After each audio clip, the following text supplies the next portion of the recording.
everybody, and welcome to SonyCentric. This is the Outerhaven Productions official PlayStation podcast, where we talk all Sony all the time. I'm your host, Jason Kwasnicki. Today, I am joined by Editor-in-Chief, Keith Mitchell. Freedom is the right of all sentient beings. That he is. We are also joined today by Senior Editor, Clinton Bowman. Man, I'm just sitting over here right by my window, man. It is looking whiter than the Oscars right now. It's like snowing, ain't no buses running, and if you get caught in the street in New York City, your ass will be arrested. Yeah, New York bros today are definitely living in a second snowpocalypse. It almost looks like Shadow Moses outside. Good segue. See, good segue into today's topic. You see, this past week, interactive entertainment demigod Hideo Kojima and the PS4 architect Mark Cerny have embarked upon a quote-unquote vision quest, so to speak.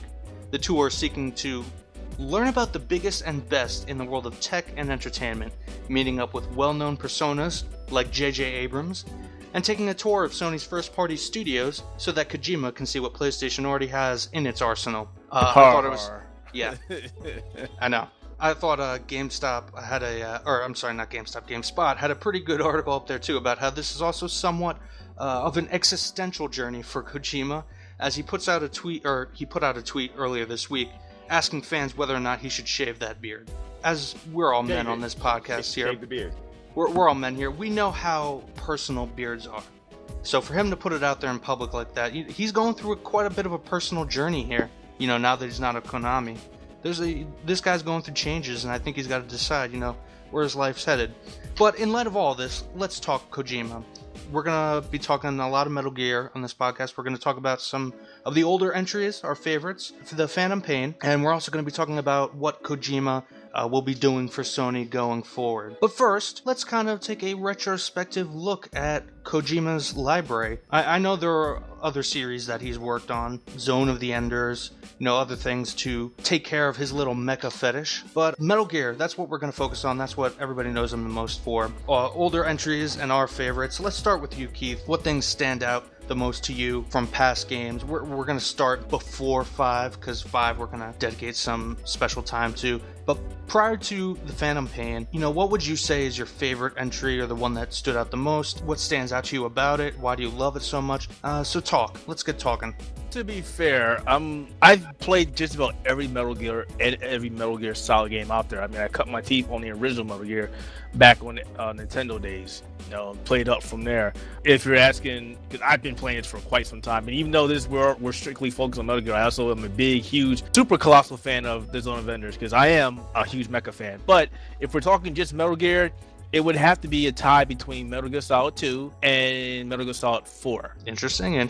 So just give a minute rundown of what makes each of those stand out to you personally. The story in 2, as you started getting towards the end of the game, was just simply off of the wall. And people, that was one of the things that people hated that game. Well, didn't hate it. They were just like, what happened? Why did they go off the rails? What's going on here? And I enjoyed that storyline. I enjoyed actually the entire aspect, especially the ending fight. As far as Metal Gear Solid 4, it was just good to see Snake return. It was like, hey, I haven't played a game with Snake in quite some time, because I didn't play 3. That was the only one I did not play. Right. Really? Yeah. Wow. You really should play 3. Everybody keeps telling me that. It has the best story, I think, in the entire series. See, I wasn't a fan of the story reverting, going backwards. That's what drove me like, I want forward progression. I don't want you telling me about your past. But, well, I guess let me rephrase it. It has the most... Actually, I would give cohesive story to the first one. I think it has the most impactful one, but I'll get into that later. Continue. But 4 was good because it showed the progression. We got to play it on a brand new system. We got to see, Metal Gear with all the technology of the PlayStation 3, pumping the game out, which is fantastic. The story was a little weird. The characters were a little eccentric at times, but you can't say anything about the ending for that game either. It was just fantastic. And I actually thought that the series itself was ending there. I could have swore Kojima said 4 was his last one. He said that for like every game since the first one. For me it was special. It was like, wow, I'm playing the last game of Kojima, and then surprise, we're doing 5. And it's like, oh, Okay, well, still special thanks. Okay, Clinton. So your thoughts, your opinions. As I get utterly destroyed in a card game. Focus, man. Focus. I'm focused. I was listening to you, man. I heard everything you said. I was listening. I paid close attention. I think my favorite Metal Gear game of all time is still, to me, the GameCube remake of Metal Gear Solid 1. Twin Snakes. Twin Snakes was so good. And it's just like fact that, like, yeah, it's Metal Gear 1 with Metal Gear Solid 2 graphics, but I've always loved Metal Gear Solid 1 just because the story was kind of great and the characters were very, very, like, you know, inspiring to me. Not inspiring, but more so like they resonated. Like, I love Sniper Fox. I'm kind of sad she's dead, but I love Sniper Fox. Sniper Fox was pretty dope. Like Sniper Wolf. Sniper Wolf, excuse me. Yeah, you confuse that in Gray Fox. Sniper Wolf. I'll be honest with you. I mean, if you're a woman, I mean, even though she's a villain, that's a chick that you gotta look up to in a way. Looked up to in a role model kind of way, because, you know, she's very knowledgeable. She knows what she's doing, and she's good. She's good at, like, you know, and on top of that, she's really good at. She's an expert at what she does. I mean, women can be deadly too. And then I'm sorry, Revolver Ocelot's pretty funny. And the introduction of Otakon, yo, Otakon's a trip. But and just looking at that game, I mean, yeah, I love all of the Metal Gear and Metal Gear Solid games. I'm not as big a mecha fan as Keith is, but you know, I can appreciate Zone of the Enders, and I wish that game would come back. There's not many mecha fans bigger than me. Just say it. Just saying. Just say it. Yeah. So, you know, I kind of look back into the play, and I went back, and for the first time, I never really got a chance to play the original Metal Gear. And I went back when I was able to get, and I don't condone this, ladies and gentlemen, but emulation. Went back in the SNES emulator, and I found out, oh wait, there's a Metal Gear game. Oh yeah, 2 of them.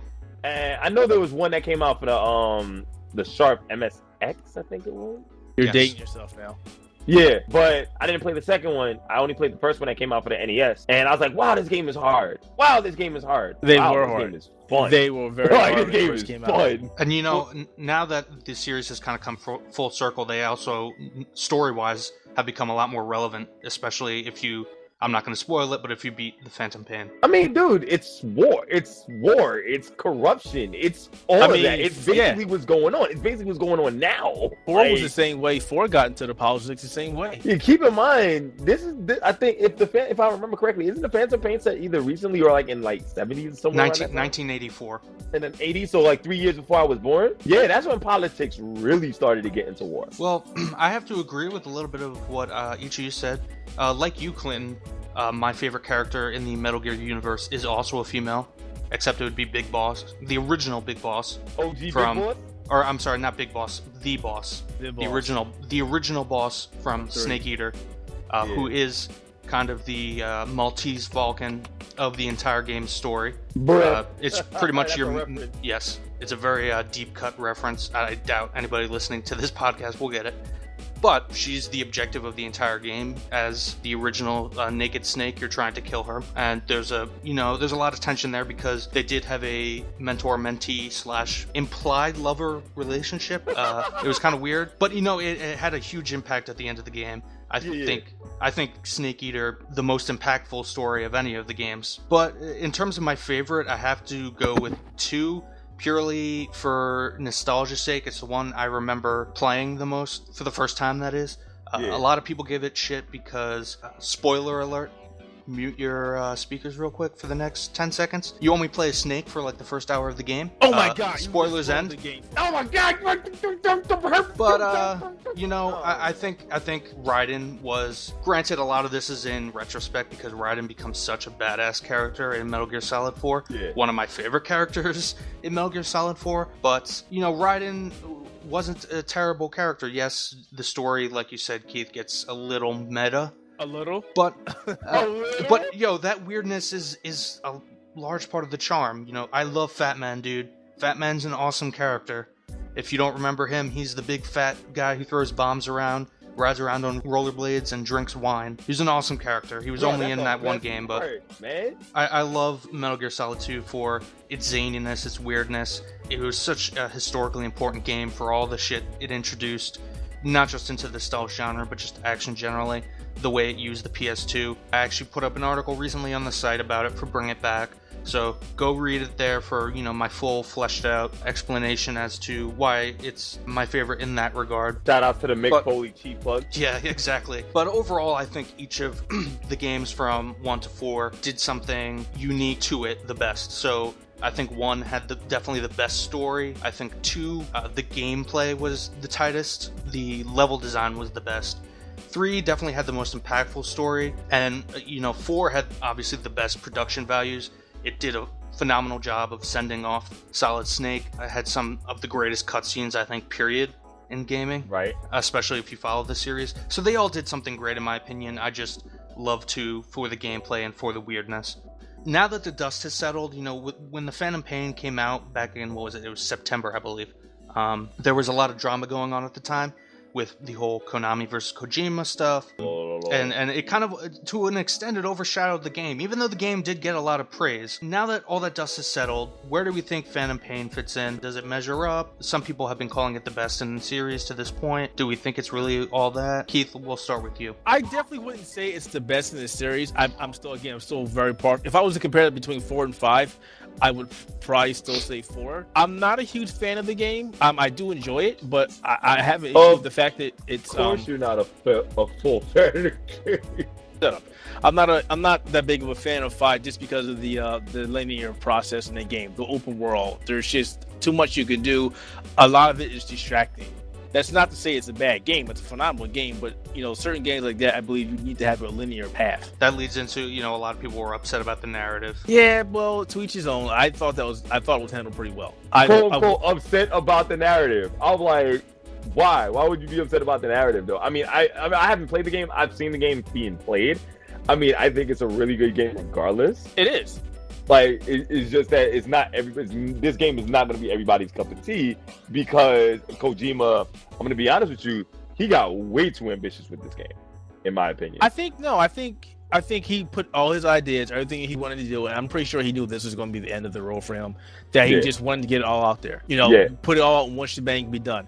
The only thing I don't like about that game is, again, the infamous, Mission 51. Oh, Lord. That's bullshit. That's huge bullshit. Sorry. Yeah, a lot of those final missions are bullshit in that they just take older stuff and make you do it again at an impossible difficulty. But that's what they do, man. That's what they do. Well, it's not as satisfying as, say, in Metal Gear Solid 4 when, it's not really a boss battle, but at the very end of the game, you're going through that X-ray hallway, that infamous X-ray hallway, which isn't it's more of an interactive cutscene than anything. But there's infinitely more payoff there than, the whole Mission 51 thing of just replaying something you already played at an insane difficulty. But I mean, that's what Kojima does. I call him one of the biggest trolls in gaming. I think Square Enix nowadays can give him a run for his money.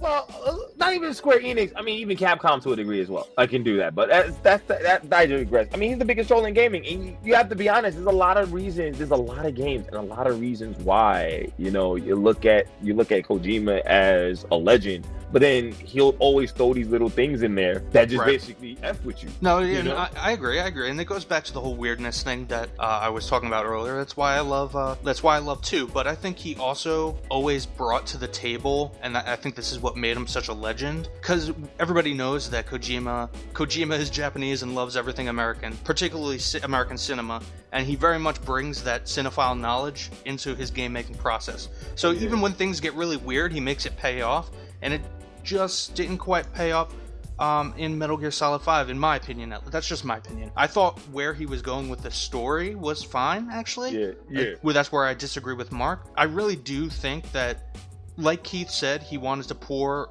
all of his ambitions into this game, but I think Konami cut off the hose of money they were giving him, and it just couldn't be done. I really think this was an unfinished game. Oh, it definitely was. Please. I mean, if you didn't see that from Ground Zero, and if you didn't see that from Phantom Pain, this unfortunately, there's not going to be a third part, or at least not a third Kojima part, because Konami did say they want to continue the Metal Gear series. Do we really think that's going to happen? I'm going to quote Kanye West. How? The problem I have with Konami is they said they're doing this, and they're talking about staffing and bringing up a team to do this. Fantastic. But this is the same people that said we're done with AAA titles. Right. So if you're done with AAA titles, then how are you going to do that? Dude, how? You know what I'm saying? Like, it doesn't make sense. It really doesn't Yeah. make sense. No, I agree. And we also it's level asinine. It's purely asinine. we also have to remember that Konami is far, far bigger than its video game development. Well, And yeah. they've made it clear that they want to get out of it, like Keith said. And quite frankly, I wouldn't be surprised if they actually lost money in their video game department overall as a business. So they probably just want to get the fuck out of Dodge. I would say they lost more money towards the end of the decline of their video game empire. Back in the day when they had, Metal Gear, Castlevania. Oh yeah, for sure, Contra, for sure. when they had tons of those games and they were just knocking them out like gangbusters. They were on the top of their game, and then they slowly but surely either canned IPs, started putting out subpar games, pissing off the development companies that work with them. It's like, Yeah. you put the nail in the coffin yourself. So in the same respect, you're sitting down there looking at all of this. You're looking at all of this and what Konami's doing to themselves. Look at Konami, what they're doing to themselves, and then it's like you look at what SNK's doing. Let's take a look at what SNK's doing and coming back into the game industry. Well, SNK's coming back for a different reason though. Well, they're coming back for a different reason, but they're still coming back. And in the same respect, even I know SNK was like, yo, we really don't see any real merit coming into the game industry. It's like now they see the merit because it's like, wow, our biggest franchise, the genre that it's in a renaissance right now. But it's still also, I mean, not to interrupt you there, but it's also not the same SNK. Not entirely the same SNK. It's not. Yeah, Konami has no excuse. Konami definitely ain't got no excuse. The hell you think this is a game? This ain't no game. They ain't got no Well, excuse. it is a game. You know what I mean? See? They got no real excuse. Have no real excuse as to why. They have no real excuse as to why they're doing this. No, they had none. Yeah, but the bottom line is, I think this spells an end for Metal Gear as an IP, even if they say otherwise. And the problem with that, not to cut you off there, Jason, the problem with that, and if we can go, is the Konami is so full of themselves and so, I would say, proud to an extent. Nah, their pride is gonna be their downfall. Like, because say, for example, say somebody offered them, say Sony came to them and said, we want to buy the Metal Gear IP from you. If you're not using it, this is how stingy you are. If you're not using the IP anymore, and the fans want the game, you can easily come up with some kind of contract like, I want residual income from this game. Well, they tried to do that. All right. So this was a rumor. Apparently, Funhouse over at Rooster Teeth apparently had some sources. Obviously, they could not share their sources. So, take that with a grain of salt. They could not share their sources, quote unquote. Okay. This is what happens a lot in quote unquote game journalism. There are sources who have non-disclosure agreements, and they can't share those sources for the sake of those sources' jobs. But so why? Hold on. If you have an NDA, if you have an NDA, then why are you sharing that information? So it gets out, Anyway, especially if it's a company like Konami that needs kind of a public shaming. But regardless, hashtag call Kotaku. Anyways, yeah, exactly. But I mean, I'm neither condoning or condemning that. I'm just trying to put the information out of what I had heard from one of their videos over there, which was that Konami had been in talks with contracts to sell IP specifically to Microsoft, I believe. But the problem was, but the problem was that Konami wanted share. They wanted stocks in Microsoft, and that was kind of the point at which Microsoft said, "Fuck you. Well, we can either pay you, $50 million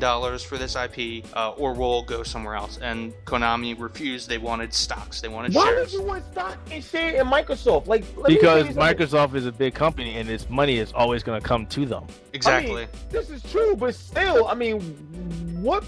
Because their pride and they're too big for their britches, and they think that the Metal Gear IP is a fantastic IP, but it is not the end-all be-all of gaming. This is where Microsoft needs to come in and be like, I'm just buying Konami. Just say F it. It wouldn't happen. It would never happen. Just say F it, just to troll the shit out of them. And it's like, first of all, it's a Japanese company. It would never happen. You know the Konami stakeholder would be like, what? You will sell it to a Microsoft? That would never happen. Never happen. Never ever? Never ever ever? Ever, never. Yeah, so I guess I'll just end here with the Phantom Pain.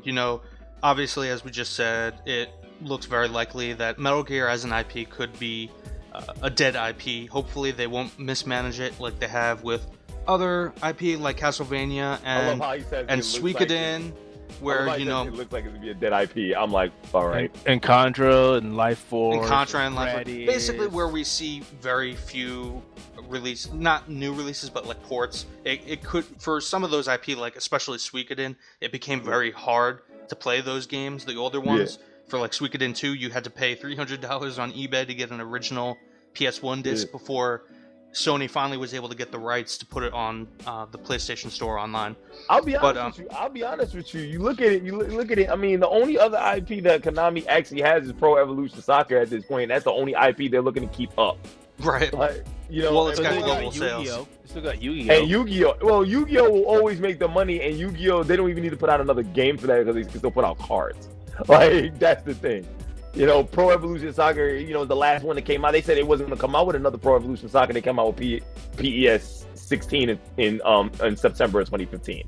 They're probably going to put out another one. They're probably going to put out another one this year. The problem with the PS series is that the PS series doesn't even have half the licenses that the FIFA series does. They don't make money. Clinton. They barely make money off of that. Clinton, breathe.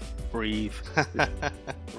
I'm just saying, they barely make money off of that. Okay, so basically, sum this all up. Phantom Pain, good game. I think we were disappointed with some aspects, but definitely gameplay-wise, moment to moment, it did a pretty fantastic job. And unfortunately, gameplay, it was fantastic. Yeah, hands down. He's talking about money too. It actually, well, I mean, it did okay sales-wise, but it didn't break the top 10, which was kind of surprising. It didn't break the top 10? I thought it did. No. I swear it did. Oh, well. No, it did not. Well, I mean, it might have broke like top 10 for that week, but overall for the month or for the year, no.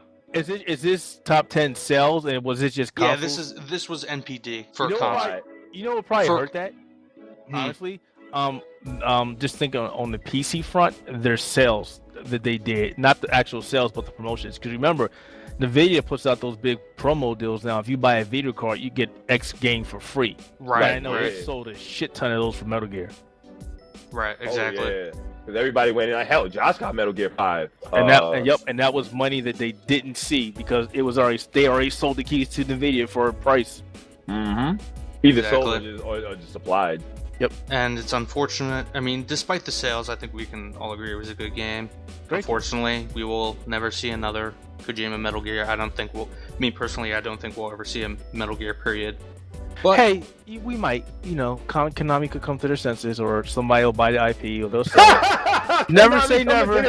I guess you're right. Never say never. But you know what we will get? We will get a new IP from Kojima, a new Sony IP to be specific. Yes. Sony and him are partnering. So I guess we'll just spend the tail end of this episode just talking about what we hope Kojima will take with him. From his repertoire of game development skills going forward, what we want to see the most from what we've seen from him in the past, and what we think he can improve upon just as a developer, things we don't like that he's done in the past. Okay. Basically hopes and wishes from this new IP. Nothing necessarily too specific, or if you really want to, you could say, I want him to make a new Siphon Filter game.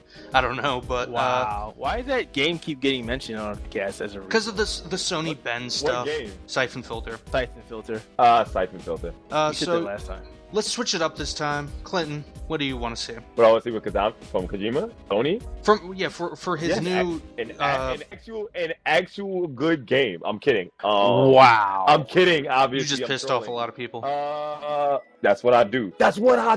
Anyways, out of Kojima and Sony, I don't want him to go down the beaten path. I really don't. I want him to come up with something innovative, something new. I don't want to see an open world game because fuck open world games. I agree. I think I agree on that point. I want to see mold a real story in a game. Take something from reality, and just make it into a game that he's a good writer too. So it's like he can do a lot of things justice. I wouldn't mind, seeing Kojima come up with something not about the apocalypse or anything like that, but something like, just a regular life kind of thing that just takes a turn for the worse, maybe, or not the old. I'm trying to see something against the cliches. I don't know how to describe it. Something against the cliches is something I want to see out of him. Well, what you just mentioned is definitely not against the cliche. It is a cliche. I know it's a cliche, but I don't know how to. Like, that's the thing. I'm just describing it wrong, and I'm like, yeah, that's not where I want to really go with this. So I'm like, I'm gonna leave it simple. Something against the grain from narrative wise. I kind of want. Honestly, I want whatever Kojima produces to be the killer app for Sony. Gone Home Solid. Honestly, Kojima Productions. Honestly, I kind of want it. I wouldn't be surprised if they have Kojima pick up one of their old IPs. Like one of the old IPs, like Killzone or something. Oh, I definitely wouldn't. I definitely wouldn't want to see Killzone, but I could see what you're saying. Killzone, Resistance, something like that, or even someone. So I would love to see a Kojima produced Ratchet and Clank. That would be hilarious. No, that would not That'll be funny. Keith, what about you? Honestly, I don't have any expectations because it's too broad. There's just too many ways for him to go. A man with that repertoire, Metal Gear repertoire. I'm sorry. Metal Gear and Zone of the Enders. He can do anything that he wants to do. Only thing I have to say about this, and he's with Sony, so it's not a big deal. But you gotta remember, he is still an indie company. He is not part of Sony. Right. He's working with Sony, and the days of him doing all these huge budget games are over. Oh, he's done. They're done, and he has to understand that. And if he ever listened to this show, I would tell him you have to learn to do what you can do with what you got. Because if you want these, well, then again, in the same respect, Sony's also paying money. I mean, we don't know how much Sony's contributing to this. Yeah, we don't know, but look at it this way though. We've seen a lot of Kickstarters do the same thing and come out and look like ass.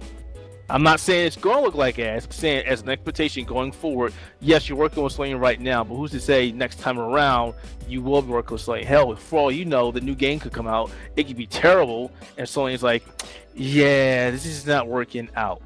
There's nothing written in stone in regards to development. He's just working with Sony because Kojima Productions is now an independent company, like you said. Right, so he can do anything. And then Microsoft might just come along and be like, hey, listen, man. Exactly.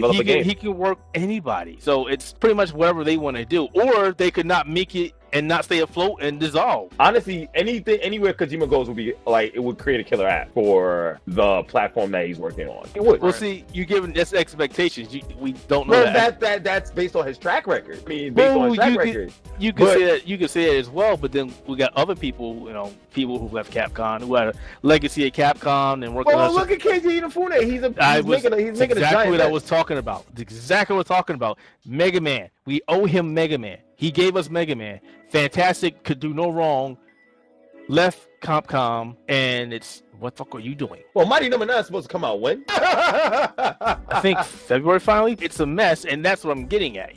He was an acclaimed developer. He was an acclaimed person. He was huge. We all knew his works. We do the same thing with Kojima, and I'm not trying to paint a negative picture here. I'm playing devil's advocate and singing his praises. We don't know. It's too vast to make an assumption right now. If I were to say what I would like him to make, I would like to see him take everything he's learned from his past titles, Metal Gear and Zone of Enders, give me a futuristic sci-fi game that mixes gameplay for both of those, and make it easier. Just gameplay-wise, is there anything particular to Kojima that you maybe want to see improved? No, because he showed us in 5 that he's damn near spot on. Okay, fair enough. Gameplay on 5 is some of the best gameplay I've ever played. No, I totally agree. I would love for him to just stick with that form and maybe improve a little more. But he gave you mission, and you had several different ways to tackle the mission. You can go in guns blazing, you can take your time, you can stealth and nobody can see you. My man put the work in on that shit. It was you can't do any better than what that was. You can't. Yeah, no, I definitely agree with that. If you had quiet, you can have quiet. Go snipe these motherfuckers over here. I'm gonna go do my thing.